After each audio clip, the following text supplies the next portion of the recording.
اچھا سوچو، کیونکہ انسان وہی کرتا ہے جو وہ سوچتا ہے۔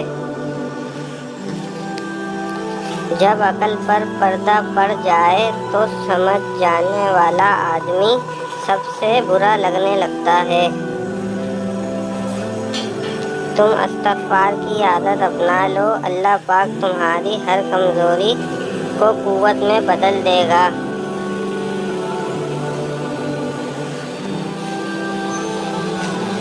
چار چیزیں اللہ کو نہایت پسند ہیں: غریب کی سخاوت، جوانی کی عبادت، گناہ گار انسان کی توبہ، دولت مند انسان کی عاجزی۔